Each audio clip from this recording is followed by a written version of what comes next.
All right, guys, fire away. Nothing? You guys are facing the same team just a couple weeks after seeing, but a lot of things have happened there. Coach said he gave you guys a message that you kind of be ready for anything. What are your thoughts about facing a team so quickly afterwards, but they've gone through all these changes? Yeah, I mean they still have they played us tough this last one. I mean they gave us everything that we could ask for. I mean we have to go out there and play our best ball. I mean if you look at the tape, you see the talent that they have and how hard they play. And so for us, it'll be a great opportunity to play a rival at Arrowhead and have to find a way to get a win. They got you a couple of times with the interceptions. You haven't thrown one since then, right? What do you take from that game? And you've obviously made some adjustments, I guess. The coach said it's a great example, but fix your own stuff for the rest of the team. But going back and looking at the tape, it's something you probably don't anticipate seeing.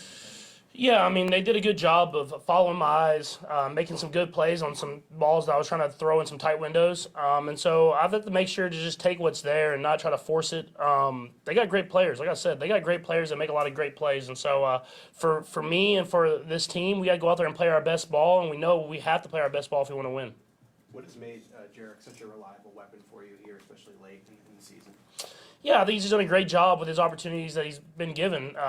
He's like the one this last week where I throw the ball in the flat. You're expecting to we have that touchdown, check down mentality, but when you throw it to a guy like that who can battle his way and get in the end zone, that's special ability. And so for him, he's playing good football at the right time of the year, and how can he carry that momentum into the playoffs? How confident are you when he's in there and Patrick, not to slight the other guy, but when he's protecting you as far as throwing the football? Yeah, I mean, he's just super smart. I think that's the biggest thing. Even the unscouted look, he's great at picking up that guy or passing off the guy to the right lineman and doing all that different type of stuff that just takes years of experience. And so having a guy like that can step in, know he's seen so much, so he knows every single rule of the protection and can go in there and make the block when it counts. I mean, it's a big-time thing to have on the team.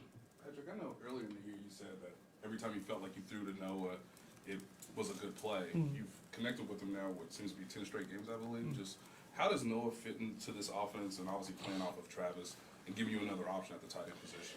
Yeah, I think you said it. I think first off, he's a guy that can come in whenever Trav's tired, and he can't play every play, especially at his age. So he can come in when Trav's tired and make some plays happen and still get himself open on some of those Trav type routes, and then being able to block the way he can. It puts teams in a bind where you have a guy that can block.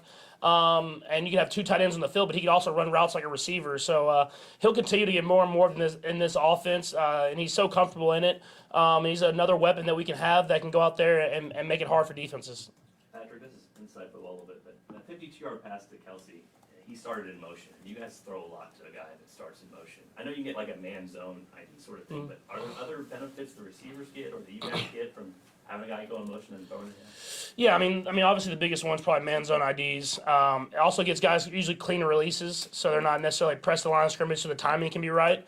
And I think sometimes you can use him as a decoy, and you can use that guy in motion to get the attention to him with all that he's moving behind the line of scrimmage and hit someone else. So I think Coach and Coach Reed and Coach Bieniemy have done a great job of that, of using that motion to our advantage in several different ways, and I'm sure we'll continue to do that as the season goes on. The roster has turned over a lot since you've got here. I wonder how do you approach that challenge of sort of adapting to what's new around you, which is like inevitable in the NFL, and also not losing what sort of makes you successful in the first place. Yeah, I think it's the culture that we've built here. That started before I even got here with Coach Reed and the coaches that they had. I mean, they built this culture of this is how we're going to work, this is how we're going to prepare, and this is how we're going to win. And so I just try to embrace that as much as possible, show the guys that are new how we do things. And I mean, like you said, NFL, there's a lot of new guys every single year, and obviously this year's been probably the biggest. But I think as you continue to add, if you can continue to build that culture, you can continue to go out there and win football games. And you're going to be here for a long time, and more changes are going to come, obviously.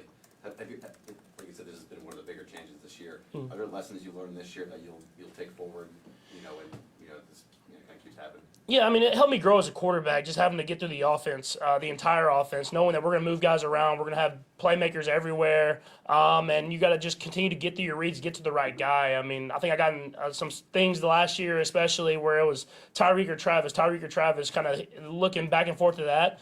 I think it's helped me become a better quarterback, having to move around and having so many different weapons everywhere that I have to just get through the read. So I think I'll continue to evolve. We'll have a lot of different guys in my tenure here. I'll be here for a long time. And one day I'll get here as long as Travis has been here. Brett's been pretty open about involving you, especially nowadays. How much are you involved maybe in some of these things in the offseason than maybe you were when you first became the starter back in 18? I'm involved a little bit. It's usually like a thing where it's just, hey, we're talking to this guy. What do you think? And I'll look at the tape and kind of give my insight on stuff like that. But I try to stay away from making like decisions on people. I think that we have great guys and great positions, great coaches, and great personnel people that usually can do that. So I'll give my take on people, but they do a great job of bringing in a lot of great players. It's been almost exactly 5 years since you made that first start. I'm just wondering what stands out about that day. Yeah, I mean it was cool. First off, it was cold. It was really cold, and being from Texas, I don't think I was ready for that cold weather in Denver that day. But it was just a great experience to be out there and playing. I mean, it was, I think, more gratifying that all that work I put in, I felt so much more advanced than I did in the preseason before, just because of how much I'd been in the building and going through the process. And I think that kind of just gave me another stamp of approval. This is how you have to do things. And so I think that was the biggest thing, more than going out there and getting the win. It was all that work that you put in the entire year without playing had paid off. So did it change much for you the next preseason, training camp? Like, how much ahead were you that next training camp just because you had played in just one game? It was like I learned like a new language just through that next training camp. When I first got here in the preseason, that first year, I was so focused on getting us in the right position and getting the offense lined up and all that different type of stuff that I wasn't even worried about what the defense was doing. I was just trying to go out there and make sure we were doing stuff the right way. Whereas at the end of that last game and then into that next preseason, I was focused on what the defense was doing. I was so comfortable in the offense. I think that's where you take the biggest step in quarterback position. To go back just a quick talk before, Patrick, did you give an input on Juju last year, even though it didn't work out in the free agency time period? Yeah, I mean, when they said that we were interested in Juju, I mean, I knew him previously, so I knew that what type of guy he was and how hard he worked. But I definitely like the ability he has. I mean, I think you see it this year is he can do a lot of stuff that we utilize in this offense in a variety of ways. So I was definitely texting him like Coach Reed was, trying to get him to come here. Great, thanks, Patrick. Thank you.